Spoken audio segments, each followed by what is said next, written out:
우리가 계속해서 교회에 대한 말씀을 나누고 있습니다.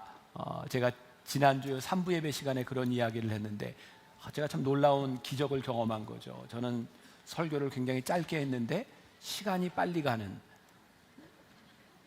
경험하셨죠?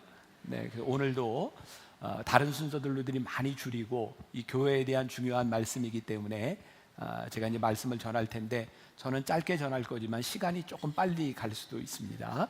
그러니까 여러분들 중요한 말씀 잘 들었으면 좋겠고, 지난주부터 시작해서 5주 동안 동일한 본문을 가지고 말씀이 진행됩니다. 지난주에는 우리가 애니메이션을 통해서 말씀을 보았죠. 오늘 한번 말씀을 펴보겠습니다. 사도행전 2장 42절부터 47절까지 말씀. 자, 사도행전 2장 42절부터 47절. 그들이 사도의 가르침을 받아 서로 교제하고 떡을 떼며 오로지 기도하기를 힘쓰니라. 사람마다 두려워하는데 사도들로 말미암아 기사와 표적이 많이 나타나니 믿는 사람이 다 함께 있어 모든 물건을 서로 통용하고 또 재산과 소유를 팔아 각 사람의 필요를 따라 나눠주며 날마다 마음을 같이하여 성전에 모이기를 힘쓰고 집에서 떡을 떼며 기쁨과 순전한 마음으로 음식을 먹고 하나님을 찬미하며 또 온 백성에게 칭송을 받으니 주께서 구원받는 사람을 날마다 더하게 하시니라. 아멘. 지난주에 말씀의 제목을 기억하시나요? 교회는 뭐가 아니다? 건물이 아니다. 이런 말씀을 드렸고, 이제 우리 교회는 흩어지는 교회입니다. 이렇게 모임과 흩어짐에 대한 차이를 여러분들과 함께 나누려고 합니다. 제가 얼마 전에 읽었던 책인데 황수관 박사님, 돌아가신 황수관 박사님이 쓴 웰컴 신바람 인생이라는 책에 보면 우리의 생각을 이렇게 전환하게 하는 이야기가 있습니다. 어떤 아버지와 아들이 사막을 여행하고 있었어요. 며칠을 여행하다가 물도 떨어지고 먹을 것도 떨어지고 굉장히 심한 갈증을 느끼며 이렇게 어려운 상황 가운데 처하게 되었습니다. 아들이 아버지에게 불평을 합니다. 아버지, 이제 물도 떨어지고 음식도 떨어지고 우리는 여기서 목말라 죽을지도 몰라요. 아버지가 이야기합니다. 얘야, 우리가 조금만 더 힘을 내서 걸어보자. 어디엔가 사람이 있지 않겠니? 그러면서 한참을 걷다 보니까 무덤이 나타났어요. 아들은 이야기합니다. 아버지, 거 보세요. 우리도 여기에 이렇게 죽고 말 거예요.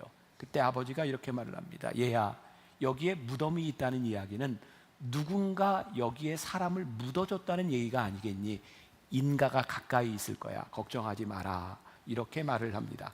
똑같은 일을 바라보며 다른 생각을 할 수 있는 거죠. 지금 한국 교회를 바라보며, 우리 교회를 바라보며 사람들은 그런 이야기를 합니다. 교회가 참 힘들어졌습니다. 근데 2000년 교회 역사를 통해 보면 교회가 힘들지 않았던 때가 없는 것 같아요. 우리의 마음을 참 힘들게 하는 것 중에 하나는 교회가 너무 어두운 거죠. 타락했다는 이야기를 듣고 교회 안에 하나님의 말씀이 살아있지 못하는 이야기들. 근데 참 놀라운 것은 기독교 역사상 가장 어두웠던 중세 그 시대에 하나님께서 종교 개혁을 일으키셨다는 사실입니다. 그래서 저는 또 다른 시각으로 생각의 발상을 가집니다. 교회가 어렵고 힘들고 하나님을 떠나 있다고 할 때 하나님이 찾으시는 교회, 하나님이 쓰시는 교회가 분명히 있다. 또 교회를 우리는 지금까지 모이는 교회라고 생각을 했었어요. 우리가 이 교회 안에서 얼마나 많이 모일 것이며 우리들이 여기에서 무엇을 할 것인가. 그런데 이제는 교회를 다른 생각으로 보아야 되겠다. 어떤 교회로 보아야 되겠냐면 흩으시는, 하나님께서 흩으시는 교회의 모습을 우리들이 볼 필요가 있겠다. 오늘 말씀의 주제가 될 것입니다. 저는 교회를 두 가지 모양으로 명백하게 나눌 수 있다고 생각합니다. 하나는 모이는 교회, 또 하나는 흩어지는 교회죠. 지난주에 저는 여러분들에게 교회는 건물이 아니다 이런 이야기를 했어요. 이제 여러분들에게 익숙해졌을 것 같아요.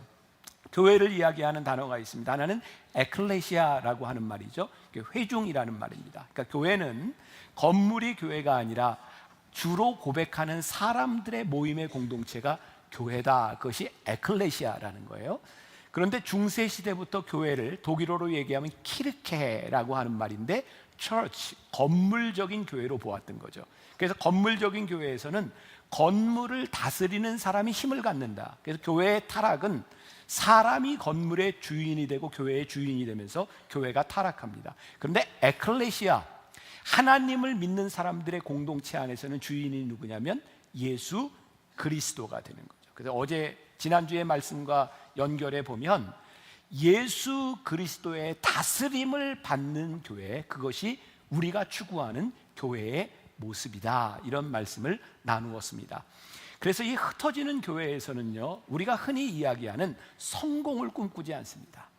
흩어지는 교회에서는 이 교회를 향한 하나님의 뜻이 무엇인가를 묻기 시작합니다. 그동안 우리는 성공을 추구하는 교회에서, 성공을 가르치는 교회에서 흔히 이야기하는 고지론이라는 것을 생각하고 있었던 것 같아요. 야, 우리가 저기까지 올라가면 돼, 교회의 성공은 이 정도까지 되면 돼 라고 하는 눈에 보이는 성공을 향해 달려갔던 거죠. 그런데 이 교회의 모습을 보니 이 교회의 모습 가운데, 우리들이 꿈꾸던 성공 가운데 하나님의 뜻이 보이지 않게 된 거예요. 그래서 우리는 중요한 물음을 던지는 거예요. 우리가 모여서 우리가 꿈꾸던 교회의 모습이 아니라 우리를 여기에 모으신 하나님의 뜻이 무엇인지를, 이 교회를 세우신 이유가 무엇인지를 우리들이 알아야 되겠다. 먼저 정답을 이야기한다면 마태복음 16장 16절부터 18절까지에 있는 베드로의 고백과 예수님의 대화죠. 한번 같이 보겠습니다. 같이 있습니다. 시몬 베드로가 대답하여 이르되 주는 그리스도시요 살아계신 하나님의 아들이시니이다. 예수께서 대답하여 이르시되 바요나 시몬아, 내가 복이 있도다. 이를 내게 알게 하니는 혈육이 아니요 하늘에 계신 내 아버지시니라. 또 내가 내게 이르노니 너는 베드로라. 내가 이 반석 위에 내 교회를 세우리니 음부의 권세가 이기지 못하리라. 베드로가 예수님을 주로 고백하는 그 고백 위에서 예수님이 교회를 세우셨다. 그러니까 교회의 주인이 누구냐면 주님인 거예요. 예수님께서 교회의 주인이실 때 중요한 현상이 하나 있는데, 음부의 권세가 너희들을 이기지 못하리라. 예수 그리스도를 주로 고백하는 이 교회 가운데는 하나님의 뜻이 이루어지고 어둠의 권세가 물러가야 되는데, 이 교회 안에 어둠의 권세가 있고 하나님의 뜻이 이루어지지 않는다면 우리는 명백하게 주를 고백하는 공동체 위에 서 있지 않다. 이것을 증명하는 일이 아닐까. 지난 여름에 우리 교회에서 이열치열 부흥회 때 말씀을 전한 엄기용 목사님이 저에게 이런 책을 한 권 주셨어요. 내가 선 곳 거룩한 땅. 이 책에 저는 아주 중요한 통찰이라고 생각하는데, 우리가 잘 알고 있는 구약의 신앙인 가운데 요셉에 대한 이야기가 나옵니다. 자, 요셉하면 여러분들 머릿속에 탁 떠오르는 게 한 단어가 있을 텐데, 요셉은 어떤 사람이었죠? 꿈꾸는 사람이었잖아요. 이런 표정 짓지 마세요. 아시는 거죠? 네, 알면 안다. 자, 요셉은 꿈꾸는 사람이었어요. 근데 이 내가 선 것 거룩한 땅이라는 책에 보니까요, 어떤 이야기를 하고 있냐면, 요셉은 꿈꾸는 사람이었는데 어떤 꿈을 꿨어요? 그가 어느 날 꿈을 꾸는데 그의 형제들을 이렇게 비유하는 볕단들이 와서 자기에게 절하는 거예요. 해와 달과 별들이 그에게 절하는 거예요.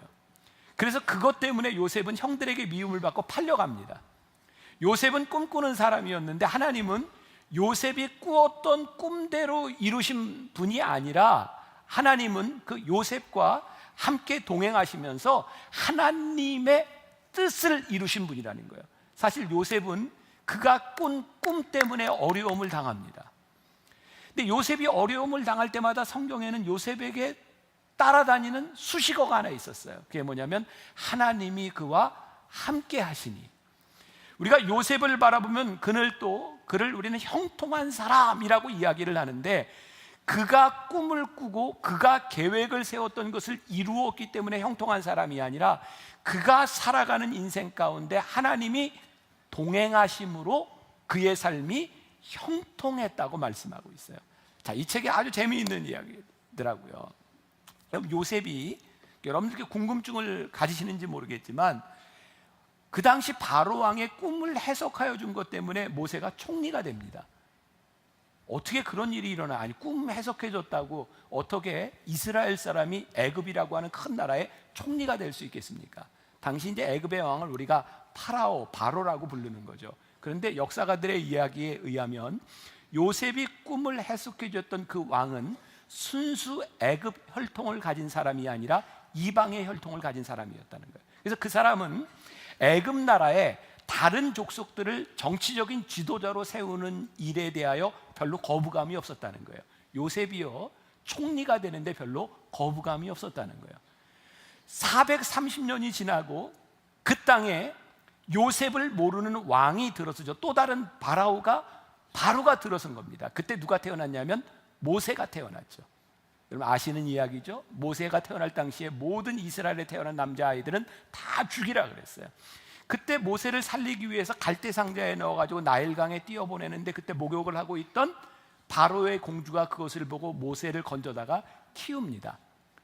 무슨 말이냐면 모세는 이제 왕자가 되었다는 거예요. 게다가 그 당시에 모세가 가지고 있었던 위치는 아들이 없었던 이 왕에게 왕이 될 수 있는 지위에 있었어요. 근데 이해할 수 없는 일이 벌어진 거죠. 모세가 싸움을 하고 있었던 애굽 사람 하나를 죽입니다. 그 당시에 바로 그 애굽이라고 하는 나라의 그 왕정 국가에서 그 힘 있는 왕, 그 왕자가 사람을 하나 죽인 것 때문에 목숨의 위협을 받고 도망을 간다. 이게 여러분들 이해가 되십니까? 아니 50명, 100명을 죽었어도 그거 그렇게 문제되지 않을 것이 왕정 국가입니다. 그런데 모세는 한 사람을 죽이고 도망갑니다. 왜냐하면 그 당시에 바로 왕은 순수 혈통을 가진 애굽 사람이었고 이방 사람이 왕이 되는 것, 그것이 눈에 가시처럼 보였기 때문에 그것을 빌미로 모세는 도망자가 됩니다. 여러분 참 놀랍지 않아요? 하나님께서 요셉을 쓰실 때 이미 하나님의 손이, 하나님의 계획이 그 나라 안에 있었어요. 요셉은 하나님의 뜻에 쓰임받고 있었어요. 모세가 지도자가 될 때 하나님은 모세를 향한, 이스라엘 백성을 향한 하나님의 계획을 가지고 하나님은 하나님의 뜻을 이루어가고 계셨다는 사실이에요. 놀라운 일은 우리가 꾸는 꿈, 우리가 생각하는 꿈을 가지십시오, 비전을 가지십시오라고 하는 우리의 생각과 우리의 꿈이 아니라 하나님의 역사 가운데, 하나님의 계획 가운데, 하나님의 다스림 가운데 우리가 쓰임받는 교회가 된다는 것이 우리들에게 훨씬 더 중요한 일입니다. 놀라운 사실은요, 요셉이 그가 총리의 자리에서 모든 어려움을 견디고 그를 팔았던 그의 형제들을 만나게 되었을 때입니다. 창세기 50장 20절에 요셉은 이렇게 고백합니다. 당신들은 나를 죽이려고 나를 해하려 하였으나 하나님은 이 모든 것을 선으로 바꾸셨습니다. 하나님의 인도하심과 하나님의 계획 가운데 있는 것을 깨달았던 그 요셉에게 있어서 그가 살아왔던 고생, 고난, 미움이 사라지는 거죠. 왜? 하나님이 나를 쓰신다는 거예요. 만나 교회라고 하는 이 건물적인 교회가 아니라 여기에 하나님을 믿는 공동체, 교회로 우리를 부르시고 여러분들 한 사람 한 사람이 모두가 하나님의 교회라고 하는 것을 고백할 때에 여러분들이 지금 살아가고 있는 날들과 살아갈 날들에 대하여 하나님의 계획이 보이기 시작할 때 우리는 놀라운 고백을 하게 되어 있는 거죠. 모세가 가나안 땅에 들어가기 전에 요단강을 앞에 놓고 느보산에서 죽습니다.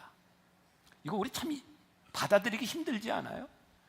40년을 광야에서 고생하며 이스라엘 백성들을 인도해낸 모세가 가나안 땅을 앞에 놓고 죽는 겁니다. 실패인가요? 근데 모세는 실패자로 죽지 않습니다. 그 땅을 바라보며 그는 멋지게 죽습니다.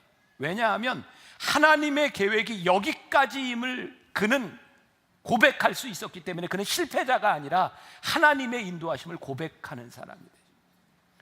여러분, 우리가 하나님의 계획 가운데, 우리들이 부르심 가운데 있다고 하는 것은 정말 놀라운 고백인데요, 하나님의 인도하심 가운데 우리의 뜻이 아니라 하나님의 뜻이 이루어짐을 볼 수 있는 거죠. 제가 지난 주간에 어떤 교회를, 그 목사님을 방문해서 이야기를 나누게 되었어요. 어떤 교회라고 이야기하지는 않지만 제가 생각할 때 대한민국에 있는 교회 중에 제가 보기엔 주차장이 제일 넓은 교회입니다. 규모도 큰 교회예요. 세상에 얼마나 주차장이 넓은지, 게다가 주차장이 넓어서 뒤에 산도 있는데 교인들이 여름에는 와서 같이 모임을 가지고 바베큐를 할 수 있도록 바베큐 그릴도 만들어 놓고 공원도 만들어 놓고 너무너무 부러운 거예요. 우리 교회는 주차장이 없잖아요. 저기 시청에 대고 저기 종합운동장에 대고 그리고 맨날 길가에 대고 차 빼라 그러고 싸우고. 저희 교회는 처음 시작할 때부터 종교부지 1561평 위에 세워진 교회고요, 한 평도 더 이렇게 넓힐 수 있는 게 없는 거예요. 제가 처음 만나교회 목회를 하면서 교회에 필요한 것도 많고 이게 좀 주차장도 필요하고 공간도 필요하고 교육관도 필요하다고 생각돼서 우리 교회 바로 옆에 있는 공원이 있잖아요. 그게 빈 공터였어요. 제가 시에 몇 번을 문의를 했어요. 이 땅을 우리들에게 팔면 우리가 거기에다가 복지관을 짓든 무슨 체육관을 짓든 우리가 시에다가 기부 체납도 하고 우리가 갖지도 않을 거고 우리가 좀 그렇게 썼으면 좋겠습니다. 절대 안 되는 거예요. 왜? 한번 공원 용지로 이렇게 용도가 지정이 되면 이건 절대로 안 된다는 겁니다. 그리고 제가 깨달았습니다. 하나님은 만나교회의 넓은 땅을 가지고 일하시기를 원치 않으시는구나. 그래서 주차장을 비롯해서 교회를 넓히는 일과 교회를 짓는 일과 모든 일들은 하나님의 계획 속에 없는 것이다 라는 것을 제가 받아들이기 시작했어요. 그래서 우리 교인들에게 선포하기 시작했죠. 만나교회는 앞으로 이 교회를 넓히기 위해서 건물을 짓기 위해서 땅을 사서 짓거나 이사하는 일이 없습니다. 왜? 하나님은 우리 교회를 땅 넓은 교회로 부르시지 않았기 때문에 우리를 부르신 부르심이 무엇인지를 보아야 되겠습니다. 여러분들 오해하지 마세요. 땅이 넓은 교회는 그 땅 넓은 곳을 가지고 하나님의 쓰심이 있으리라고 믿는 거고요, 지금 우리의 상황에 우리를 부르신 하나님께서는 이 교회를 향한 하나님의 뜻이 무엇인지를 묻고 바라보기를 원하시는 거죠. 중요한 게 뭐예요?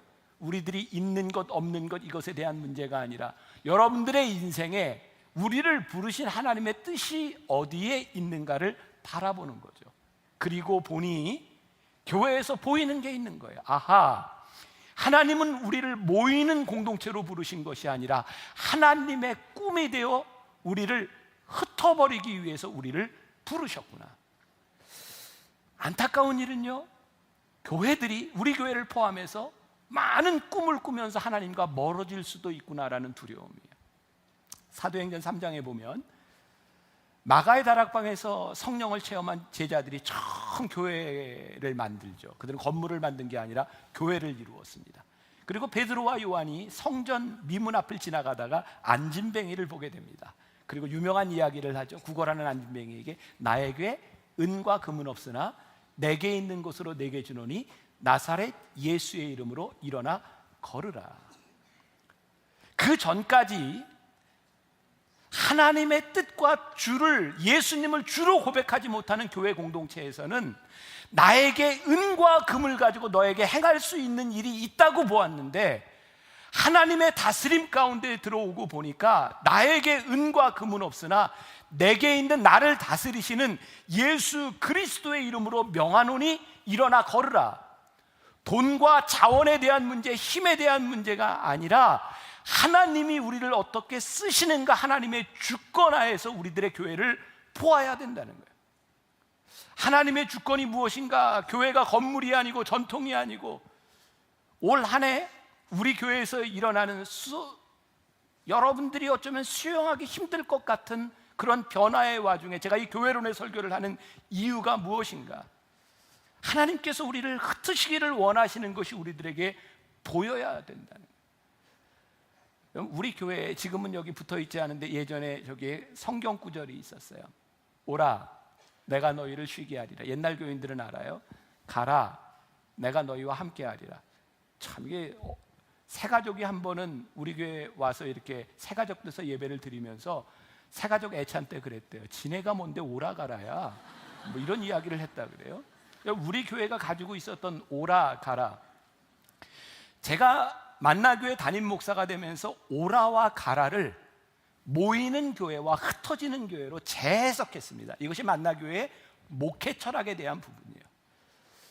근데 제가 지금 흩어지는 이야기를 합니다. 누군가 이렇게 이야기할지 몰라요. 아마 여러분들 마음속에 그런 마음이 들어요. 아니, 목사님이 뭔데 흩어지라 그래요? 오라, 내가 너희와 함께하리라. 내가 하나님 앞에 와서 내가 이 정도면 평안하고 내가 이만큼 누리고 하나님 앞에 내가 이렇게 기쁘게 살아가는데 왜 가라는 거예요? 어쩌면 그것은 우리들에게 고통스러운 일이 될 수 있어요. 힘든 일이 될 수 있어요. 당신이 뭔데 우리로 하여금 흩어지라고 하는 겁니까? 제가 이 부분에 대해서 고민을 하는 거예요. 오늘 여기에 예배 드리고 있는 여러분들 가운데 제가 오라 그래서 온 사람 없습니다. 여러분들이 선택하고 온 겁니다. 여러분들이 선택해서 이 자리에서 예배를 드리는 겁니다. 여러분들의 자의에 의해서 여기 앉아 있는 사람이에요. 그런데 목사님이 뭔데 우리의 뜻이 아닌 내 생각이 아닌 목사님의 마음대로 가라는 겁니까? 저에게 이런 생각이 들었어요. 하나님, 여기에 오기까지 우리의 인생에 인도하심이 있는 사람들의 공동체라면 여기에 모인 사람들이 앞으로 어떻게 살아가야 되는지에 대하여 이 강단을 통하여 하나님의 뜻이 무엇인지를 알게 하는 것은 저의 몫이 아니겠습니까? 여러분들이 앞으로 어떻게 하든 그건 여러분들의 몫입니다. 그런데 저의 몫이 있는 거예요. 교회로 우리를 부르신, 만나교회를 교회로 만드신 하나님께서 우리 교회를 향한 하나님의 뜻이 무엇인가를 분명하게 성경적으로 선포하고 우리들이 알아야 된다는 거예요. 자, 이제 제가 성경으로 이 일을 증명하려고 합니다. 증거될 거예요. 잘 들으세요. 증거를 댑니다. 제가 만일 하나님께서 교회를 세우시고 교회를 세우는 것이 목적이었다면 절대로 이런 일이 일어나지 않았을 겁니다. 오늘 우리가 읽었던 본문 말씀 마지막 절 47절에 하나님을 찬미하며 온 백성에게 칭송을 드리니 주께서 구원받는 사람을 어떻게 했다고요? 날마다 더하게 하셨다. 제가 지난주에 말씀을 통해서 구원받는 숫자라고 하는 것은, 부흥은 단순히 사람이 느는 것이 아니라 구원받는 숫자가 늘어나는 것이다 라고 얘기했어요. 모르겠어요. 가시적으로 볼 때 우리 교회는 구원받는 숫자가 늘어난다고 이야기할 수 있어요. 사람들이 계속 많아져요. 앉을 자리도 없어요. 그런데 말이죠, 중요한 것은 초대교회의 이런 우리 교회하고는 비교할 수 없는 역사가 일어났는데, 사도행전 2장 41절 오늘 본문 말씀 바로 전해 보니까 이런 말씀이 있어요. 그 말을 받은 사람들은 세례를 받음에 그날의 신도의 수가 3,000이나 더하더라. 기존의 교회가 있는데 3,000명이 더했어요. 사도행전 4장 4절에 보니까 말씀을 들은 사람 중에 믿는 자가 많으니 남자의 수가 약 5,000이나 되었더라. 남자의 수가. 그러니까 얼마나 많은 사람들이 늘었는지 모르는 거예요. 지난주에 이야기했던 것처럼 예루살렘의 인구를 8만으로 볼 때 이건 엄청난 부흥의 역사가 일어난 거예요. 사도행전 6장으로 넘어가 보니까요, 거기에서 이제 교회가 커지다 보니까 조직이 생기고 집사를 뽑고, 사도행전 6장 7절에 하나님의 말씀이 점점 왕성하여 예루살렘에 있는 제자의 수가 더 힘이 많아지고 허다한 제사장의 무리도 이 도에 복종하니라. 이제 어떤 일이 일어났냐면, 예수 믿는 사람들을 반대하고 예수님을 십자가에 못 박았던 제사장의 무리들, 유대인들조차도 이 도를 듣고 변하고 사람들이 늘어난 일이었어요. 만일 하나님의 뜻이 교회를 모으시는 것이 목적이었다면 이 예루살렘 교회에서 이 사람들이 모인 사람들의 공동체를 통하여 엄청난 일이 일어나야 되는 겁니다. 그런데 6장까지 교회의 조직도 만들어지고 이 교회가 이렇게 왕성해졌는데 생각지도 않았던 일이 일어나죠. 우리가 잘 아는 7 집사 중에 한 사람이었던 스데반이 순교당하며 돌에 맞아 죽습니다. 이게 이해가 잘 안 되는 겁니다. 왠지 아세요?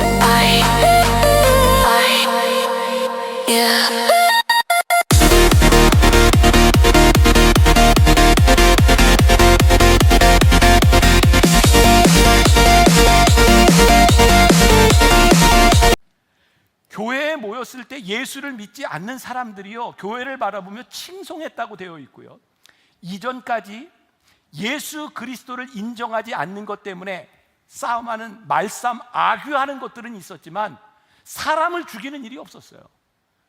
그런데 교회가 이렇게 모이고 왕성하여져서 제사장의 무리까지도 믿기 시작했는데 스데반이 돌에 맞아 죽었어요. 그 다음 상황 사도행전 8장 1절부터 3절까지 이렇게 이야기하고 있습니다. 사울은 나중에 바울 되는 사람이죠. 사울은 그가 죽임당함을, 스데반이 죽임당함을 마땅히 여기더라. 그날의 예루살렘에 있는 교회에 큰 박해가 있어 사도 외에는 다 유대와 사마리아 모든 땅으로 흩어지니라. 경건한 사람들이 스데반을 장사하고 위하여 크게 울더라. 사울이 교회를 잔멸할세 각 집에 들어가 남녀를 끌어다가 옥에 넘기니라. 그리고 4절, 그 흩어진 사람들이 두루 다니며 복음의 말씀을 전할세. 자, 하나님께서 이 말도 안 되는 상황, 순교를 당하고 박해 때문에 사람들이 흩어지는 상황을 만들지 않으셨다면 어떤 일이 일어났을까요? 그러면 역사에 나오는 이야기, AD 70년, 지금 이 사람들이 모인 이 공동체가 20-30년 후에 어떤 일이 일어나냐면 로마가 예루살렘을 함락시키고 예루살렘이 함락됨으로 인해 유대인들이 다 흩어져 버리고 이제 유대인들은 2000년 동안 나라 없는 떠돌이 생활을 합니다. 만약에 교회가 예루살렘에 있었다면 교회는 흔적도 없이 사라졌을 겁니다. 근데 하나님이요, 예루살렘에 있는 그 교회를 부흥하는 교회로, 사람이 모이는 교회로 남겨두신 것이 아니라 하나님이 그 교회를 다 흩으셨어요. 왜요? 교회가 사명을 감당하도록 하나님께서 교회를 흩어버리기 시작했어요. 그리고 우리들이 깨닫는 것이 있는데, 아하, 그 당시에 핍박을 받으며 순교하는 무리들을 통하여 그것이 고통이라고 생각했는데 교회가 그 일을 통하여 형통함을 경험하는 거죠. 그 흩어짐 가운데 하나님이 함께 하심을 경험하게 된 거죠. 하나님이 왜 흩어버리셨는지 고난의 이유를 알고 존재의 이유를 깨닫게 된 거죠. 이는 건물적인 교회만을 의미하는 것이 아니라 여러분들이 교회로 불림을 받은 나 하나하나가 교회라고 이야기할 때 여러분들의 인생에 여러분들의 보금자리를 흩어버리시고 여러분들의 삶에 변화를 주시는 하나님의 뜻이 무엇인지를 보아야 돼요.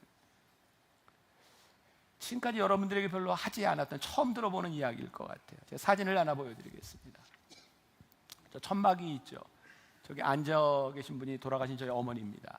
저희 만나교회가 저 천막에서부터 시작했다는 걸 창립기념일 때 여러 번 보셨을 거예요. 근데 문제는 천막에서 교회를 시작하게 된 이유를 제가 이야기하지 않았습니다. 80년입니다. 당시 왕십리교회를 담임하던 저희 아버님이, 그 당시 왕십리 감리교회는 이 감리교회에서 수년 만에 놀랍게 부흥한 교회, 그 당시에 소위 말하는 감리교회 안에 이게 탑5 안에 드는 큰 교회였습니다. 근데 저희 아버님이 갑자기 이런 꿈을 꾸기 시작하셨어요. 내가 은퇴하기 전에 한번 개척을 하고 싶다. 그래서 저희 어린 사남매를 교회에 모아놓고 그날 통성기도를 했습니다. 철야기도를 했어요. 어떻게 할까? 그때 우리 저희 사남매가 아버지 개척하세요, 저희가 돕겠습니다.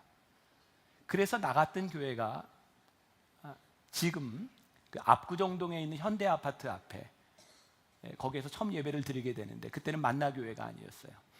삼양동에 있는 어떤 교회가 영동에다가 교회를 하나 개척했습니다. 그 교회 이름이 삼양교회가 영동에 개척했다 그래서 삼영교회였습니다. 그때 있던 멤버들이 우리 교회에 아직도 있습니다. 그리고 그 교회에서 당시 유명했던 부흥사였던 김우영 목사님을 담임으로 초청했고 그 교회는 정말 놀랍게 단시일 내에 부흥을 경험합니다. 사람들이 순식간에 모여들었고요, 삼영교회 너무 촌스럽다 그래서 이름을 만나교회로 바꿨습니다. 그리고 그 상가교회에서 대형 버스를 사고 교회가 막 부흥하는데 어떤 일이 일어났냐면 그곳에 먼저 있던 교인들이, 저는 어렸으니 그때 고등학생이었으니까 이유를 잘 모르겠어요. 저희 아버님이 설교하려고 강단에 올라가시면 사람들이 끌어내리고 설교를 못하게 하고 소리 지르고 욕을 하는 그런 일들을 제가 보았어요. 어떻게 교회에서 이런 일이 일어날 수 있는가? 그래서 거기에 모였던 수없이 많은 사람들이 거기에 있는 본래에 있었던 사람들에게 교회가 쫓겨났습니다. 그리고 만나교회라고 하는 이름으로 잠실 벌판에 저 천막에서 예배를 드리기 시작했어요. 그때 제가 성가대를 하면서 성가대를 특성을 하려고 이렇게 서면 머리가 천막에 대해서 이렇게 노래를 불러야 되는 그런 천막에서 만나교회가 시작했습니다. 제가 지금 하는 이야기가 여러분 이렇게 천막으로 쫓겨났고 벌판으로 쫓겨났지만 만나교회가 이렇게 큰 교회가 됐습니다, 이런 이야기를 하려는 게 아니에요. 그 흩어짐의 이유가 있었다는 거예요. 그 흩어짐이 힘들고 어렵고 내가 정말 가기 싫은데 하나님께서 우리를 흩으시게 하고 내가 원치 않는 일들이 우리들에게서 일어나게 될 때 하나님의 뜻과 하나님의 손길이 우리들에게 보이기 시작하는 거예요. 내 꿈이 아닌 하나님의 뜻이 보이기 시작하는 거예요. 하나님이 함께 하심으로. 그래서 교회가 이제 교회 중심적인 사고가 아닌 하나님 중심적인 사고로 우리들이 전환하기 시작할 때 흩어짐에 대한 의미를 이해하게 되는 거죠. 교회 중심적이라고 하는 것은 뭐예요? 우리 교회에서 우리 교인들이 모여서 무엇을 할까? 이것이 아니라 우리를 모으신 하나님께서 이 교회를 향해 어떤 꿈을 가지고 계시는가? 아주 중요한 것 중에 하나는 하나님께서 우리를 쓰실 때 우리의 삶의 모든 경험을 사용하신다는 거예요. 요셉이 꿈꾸는 사람이었기 때문에 꿈을 사용하셨던 것처럼, 모세가 왕자로 있었기 때문에 그의 리더십을 사용하셨던 것처럼, 여러분들이 살아왔던 삶의 경험과 만나교회가 지난 36년 동안 걸어왔던 이 경험을 통해서 하나님이 우리들에게 보여주시는 것이 무엇인가를 보아야 돼요. 그리고 제 입으로 이렇게 하긴 쑥스럽지만 사실이잖아요. 하나님께서 만나교회 담임 목사로 저를 세워주셨을 때 제 목회의 경험과 제 삶의 고백을 통해서 우리 교인들과 함께 이끌어가는 교회는 어떤 모습이어야 할 것이냐를 하나님이 보여주시는 거죠. 제가 만나교회 청년 목사로 처음 사역을 시작할 때 저에겐 꿈이 있었어요. 어떤 꿈이었냐면 제 경험 때문이었어요. 저는 영월에서 첫 목회를 시작했고 오래 하지는 않았지만 늘 그 영월에 있었던, 시골에 있었던 교인들에 대한 그 마음이 있었어요. 제가 거길 떠나올 때 이제 군목으로 가야 되는 것 때문에 영장이 나와서 교회를 떠나갈 때 울었거든요. 너무 마음이 아파서. 그래서 제가 군목을 마치고 유학을 마치고 돌아왔을 때 제 마음속에 우리 청년들과 함께 영어를 살리자, 이런 마음을 가지고, 그때 우리 교회 청년들이 100명도 모이지 않을 때입니다. 제가 청년들을 데리고 영월에 찾아가기 시작했어요. 의료팀도 만들고 식사봉사하는 팀, 농활팀, 성경학교팀 만들어서요 2박 3일씩 청년들을 데리고 1년에 몇 차례씩 가기 시작했어요. 정말 겨울에 맨바닥에서, 교회 바닥에서 이불을 깔고 자면서 그 영어를 섬기는 일을 했어요. 그리고 제 마음 가운데 저도 영월에 있었지만 이제 목사 안수만 받으면 떠나가는 그곳, 목회자에 대한 신뢰도 없고 그 찢어지게 가난한 노인들 가운데서 교회가 할 수 있는 일이 무엇인가, 우리가 뭔가를 할 수 있을까. 그래서 성경학교를 하고 이렇게 섬기다 보니까 그 영월에서 이런 요청이 들어오는 거예요. 그렇게 2박 3일씩 띄엄띄엄 오지 말고 매주 와서 해줄 수 없습니까? 할 수 있었어요. 일부 예배를 드리고 청년들이 돌아가면서 성경학교 충분히 해줄 수 있었어요. 근데 문제는 뭔지 아세요? 제가 파트타임으로 청년 목사로 사역을 하면서 이 교회 안에서 내가 인정받을 수 있는 것이 딱 하나밖에 없는 거예요. 내가 인도하고 있는 청년부 예배에 몇 명이 모이는가. 그런데 그것을 돕기 위해서는 나와 함께 예배드리는 그 청년들을 그곳에 보내야 되는 거예요. 성공의 척도가 되는, 눈으로 보여지는 척도를 내가 나타낼 수가 없는 거예요. 그리고 그것 때문에 제가 굉장히 고민했어요. 그리고 깨닫게 된 거예요. 나는 하나님의 나라를 꿈꾸고 하나님의 뜻을 꿈꾸는 것이 아니라 내가 이 교회에서 이루는 것이 무엇인가를 생각하고 있구나. 내가 목사일 수는 있지만 하나님이 쓰시는 사람이 아닐 수 있구나. 내가 철저하게 하나님 앞에서 검증받는 것이 아니라 사람들 앞에서 검증받는 사람, 그것이 될 수 있구나. 제가 담임 목사가 돼서 깨닫는 거예요. 아, 하나님의 마음이 이런 마음이구나. 우리 부목사님들 많이 있어요. 각자 사역들을 합니다. 아마 우리 목사님들의 마음 가운데는 그런 생각이 들 거예요. 내가 이 사역을 열심히 해서 내가 인정을 받아야지. 그런데 제가 담임 목사의 눈으로 보니까 그 사람의 사역이 살아나는 것보다 더 중요한 게 그 사역으로 인하여 이 교회가 어떻게 변화되는가가 더 중요한 거예요. 하나님이 우리를 보실 때 이 건물적인 만나 교회가 어떻게 되느냐보다 하나님 나라의 다스림은, 하나님 나라의 다스림으로 인하여 이 땅이, 하나님의 나라가 어떻게 변화되는가를 하나님이 보고 계신 거예요. 흩어짐이라고 하는 것은 단순히 교회가 여러분들 흩어지세요 라고 하는 말의 의미가 아니라 하나님이 우리를 부르신 이유가 어디에 있는지를 바라보자는 거예요. 피터 드래커라는 사람이 멋진 말을 했죠. 모든 조직이 존재하는 목적은 그 조직 외부의 사람들을 섬기기 위해서입니다. 조직 내부의 사람들을 섬기기 위해 존재할 때 그 조직은 사멸한다는 겁니다. 하나님이 교회를 부르셨을 때에 부르심은 분명한데 우리들이 모이는 게 잘못된 것은 아닌데 이 부르심이 조직 내부를 향할 때 그것은 사멸한다는 거예요. 하나님이 우리를 부르신 그 이유에 대해서 우리들이 답해야 되는 거죠. 그 답이 무엇인가? 오늘 44절 45절 말씀해 보니까 믿는 사람이 다 함께 있어 모든 물건을 서로 통용하고 또 재산과 소유를 팔아 각 사람의 필요를 따라 나눠주며 놀라운 일들이 일어나기 시작한 거예요. 나의 것을 가지고 내가 마음대로 한 것이 아니라 하나님이 필요로 하는 것에, 그 사람이 필요로 하는 것에 내가 나누어 주기 시작한 거예요. 우리가 흔히 착각하는 것이 있습니다. 하나님의 일을 합니다. 근데 내가 하고 싶은 일을 하는 거예요. 마태복음 6장 33절에 너희는 먼저 그의 나라와 그의 의를 구하라. 그리하면 내가 이 모든 것을 너희에게 더하시리라고 말씀하셨는데 우리는 나에게 더하실 일을 꿈꾸며 이 일을 통해서 하나님의 나라가 이루어지기를, 그래서 내 사업이 성공되면 내가 하나님 앞에 쓰임받을 수 있기를, 내가 높은 포지션에 올라가면 하나님이 나를 사용할 수 있으시기를 반대로 생각해요. 하나님은 끊임없이 우리들 가운데서 하나님의 뜻이 이루어지기를 원하시며 오늘 본문 말씀 가운데 정말 놀라운 일은 그들이 행하던 일을 어떻게 했는가? 순전함과 기쁨으로 그들이 그 일을 행했다라고 되어 있어요. 제가 결론적으로 중요한 그 의식의 전환에 대한 이것이 여러분들의 결론이 되었으면 좋겠어요. 저는 이전에 교회를 생각할 때 이런 구도로 생각을 했어요. 아마 많은 사람들이 이런 생각을 할 겁니다. 하나님이 교회를 세우시고 교회를 통하여 이 세상 가운데서 일하신다. 그래서 교회는요 늘 이 세상 한가운데서 거룩함을 지키는 존재, 하나님이 우리를 통하여 일하신다고 하는 어떻게 보면 세상에 대한 우월의식을 가지고 있었던 것 같아요. 그래서 교회는 이 우월의식을 지키기 위해서 우리들이 지켜야 되는 룰을 많이 만들었어요. 교회는 이런 거야. 그런데 제가 깨닫게 된 게 있어요.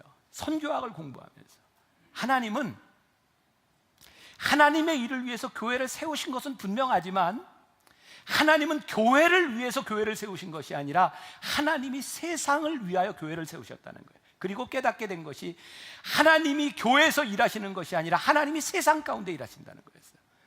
하나님이 세상을 이처럼 사랑하사 하나님이 사랑하시는 세상을 향한 하나님의 마음이 보이기 시작할 때 이제 교회는 하나님이 나를 통하여 일하셔가 아니라 하나님이 일하시는 세상 가운데 우리들이 뛰어들어가요.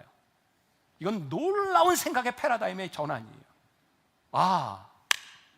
하나님이 일하시는 세상 가운데서 우리는 겸손하게 무엇을 할 수 있는가? 이때 교회는 세상 속에서 일하는 거예요.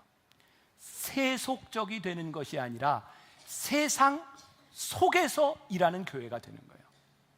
여러분, 이건 우리들의 삶의 지경을 놀랍게 변화시키는 일이고, 앞으로 우리가 부활절을 기점으로 해서 우리가 토요 예배를 드리려고 하는 이유가 뭔지 아세요? 아무리 흩어져라 뭐해라 해도 안 듣잖아요, 여러분들이. 그래서 제가 강제로 만드는 거예요. 우리가 토요일 날 예배 드리고 세상으로 들어가자는 거예요. 그게 어려운 교회이기도 하고 우리들이 섬겨야 될 곳이기도 하고. 제가 지금 요즘 그런 얘기 참 많이 듣습니다. 목사님 그거 안 돼요. 사람들 요즘 말 안 듣습니다. 근데 제 말은 안 들어도 괜찮아요. 근데 하나님 말씀은 이제 들으세요. 하나님의 뜻이 무엇인지를 우리들이 보아야 되고, 저는 근본적으로 담임 목사인 저의 욕심을 먼저 내려놓으면 저 가능하다고 생각하거든요. 왜? 제가 담임 목사로 있는 이 교회의 자원과 이 교회에 모이는 사람들이 여기에 함께 모여 큰 무리를 이루며 기뻐하는 것이 아니라 이 무리들이 흩어져서 그들의 자원과 그들의 삶을 하나님의 뜻에 사용할 수 있는 것을 바라보시는 하나님의 기쁨이 우리 가운데 들어올 때 참 힘들고 어렵기는 하지만 순전함과 기쁨으로 우리가 이 일을 할 수 있는 거죠. 저는 기대가 있습니다. 사람들이 뭐라고 이야기해도 하나님은 하나님의 뜻을 이루시는 분임을 알기 때문에. 미국 LA에 유명한 교회가 있어요. 모자이크 처치라고. 그 교회는 특별하게 흔히 좀 어려운 말로 이머징 처치라고 얘기하는데 새로운 교회 모델로 시작돼서 젊은이들이 많이 모이는 교회입니다. 근데 어느 날 그 교회가 교회 건물을 팔고요, LA 헐리우드 근처로 이사를 갑니다. 그리고 나이트 클럽을 구입해서 거기서 예배를 드리기 시작했어요. 어떤 기자가 이렇게 물었습니다. 목사님 교회를 팔았다면서요? 목사님이 이렇게 대답합니다. 아니요, 우리는 건물을 팔았습니다. 우리가 교회입니다. 그리고 지금 LA 헐리우드 근처에서 얼마 전에 본 영상에 의하면 한 달에 2번씩 그 젊은이들을 세례를 주는 일들이 일어나는데 헐리우드 블러버드 그 밖에서 젊은이를 세례를 줍니다. 수십 명, 수백 명의 사람들이 거기에서 세례를 받습니다. 나이트 클럽에서 예배를 드리면서. 왜? 젊은이들이 거기에 찾아오게 될 때 나이트 클럽이 교회가 된 거예요. 우리는 착각하는 것이 있습니다. 건물을 교회라고 생각하죠. 중요한 것은 그 건물 안에서 무슨 일이 일어나고 있는가, 거기에서 하나님의 뜻이 이루어지고 있는가. 여러분 두렵지 않습니까? 우리가 교회로 모였는데 모여진 우리의 공동체가 교회가 아니다라고 하나님이 말씀하시면 우리 두려운 거 아니에요? 제가 읽었던 책 가운데 이 모자이크 얘기에만 있는 게 아니라 어떤 교회, 작은 교회의 이름이 뭐냐면 교회 이름이 오떡이요 교회입니다. 오떡이요 교회. 이건 작은 교회인데 아이들에게 복음을 전하기 위해서 전도사님인지 목사님인지 젊은 분이 매일 떡볶이를 해가지고 가는 거예요. 애들한테 복음 전하기 위해서.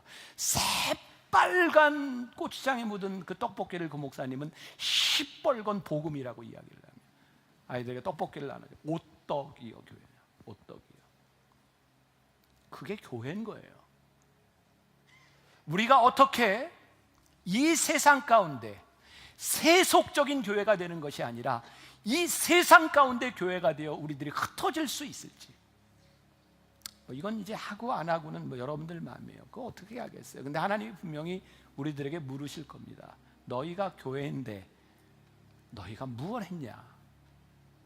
너희가 교회인데 네 꿈이 아니라 내가 꾸었던 꿈에 대하여 너는 무엇을 했냐고 우리들에게 물으실 겁니다.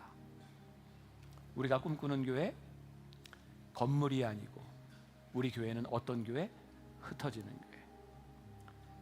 단순히 예배를 드리지 않는 흩어짐이 아니라 여러분들의 부르심의 자리에 나갈 수 있는 흩어지는 교회를 꿈꿉니다.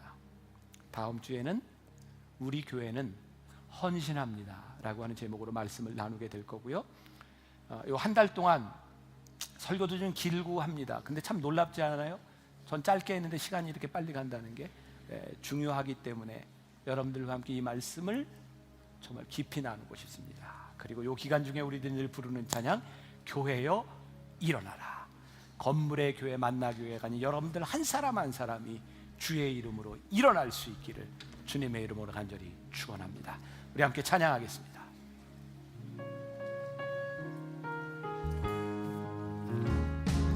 교회여 일어나라. 주께서 부르시니 두려움과 실패 내려놓고 교회여 일어나라.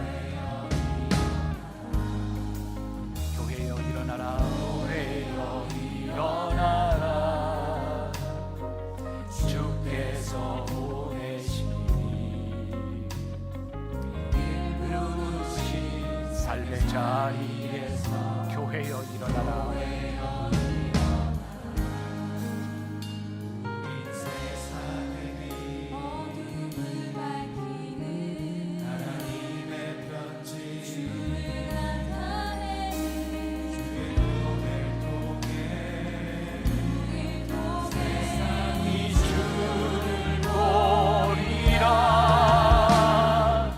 일어나라. 아버지 사랑으로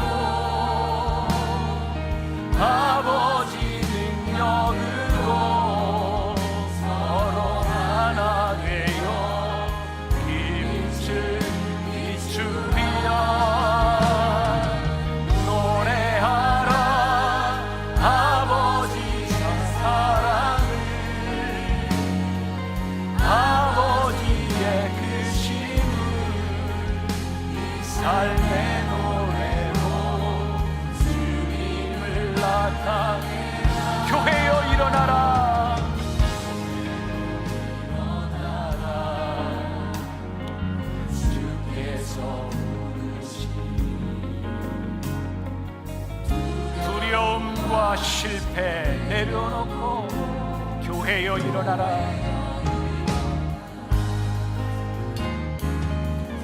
교회여 일어나라. 주께서 보내신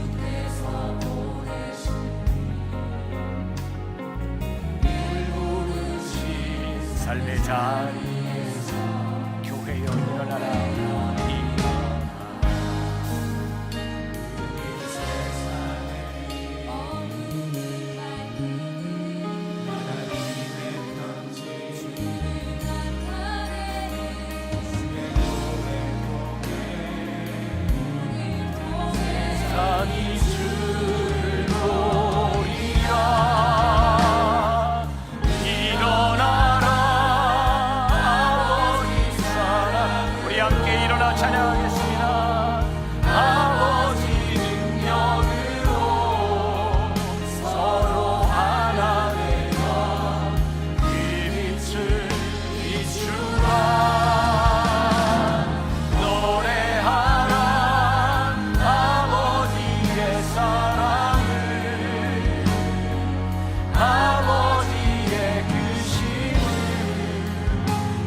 삶의 노래로 주님을 나타내. 교회여 일어나라. 일어나라. 아버지 사랑으로, 아버지 능력으로 서로 하나 되어 그 빛을 비추라.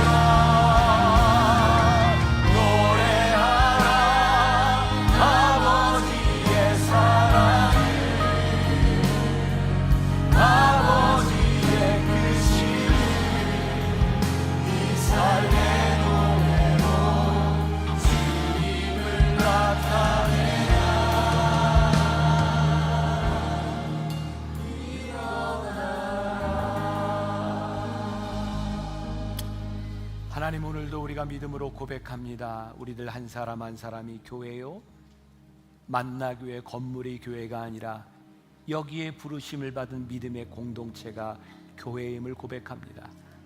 그래서 오늘 우리가 또 하나님께 기도하는 것이 있는데, 우리의 꿈을 이루는 것이 아니라 우리를 부르신 하나님의 뜻이 무엇인지를 물으며 하나님의 뜻을 이루는 교회가 되기를 간절히 소원합니다. 하나님은 우리의 경험도 사용하시고 우리의 삶도 사용하시고 우리의 인생을 사용하시는 분을 믿기에, 그래서 우리는 우리의 삶에 대해 기대가 있습니다.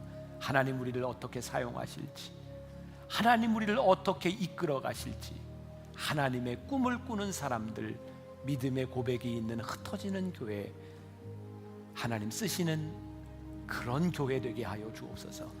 오늘도 하나님 앞에 드려진 귀한 예물, 우리의 헌신들이 주 앞에서 아름답게 주님의 뜻을 이루는 헌신들이 되게 하여 주옵시고, 우리 사랑하는 성도들의 삶 가운데 궁핍하지 않도록, 하나님의 뜻을 벗어나지 않도록, 하나님 앞에 범죄하지 않도록 믿음 붙들고 승리하는 주의 백성들 되게 하여 주옵소서. 지금은 우리 주 예수 그리스도의 은혜와 하나님 아버지의 무한하신 사랑과 성령의 인도하심이, 교회는 건물이 아니요 우리 교회는 흩어짐에 하나님의 사명이 있음을 믿으며 이 세상으로 흩어져 나가는 교회된 당신의 사랑하는 모든 백성들 위해 지금부터 영원까지 함께 하시기를 간절히 축원하옵나이다. 아멘.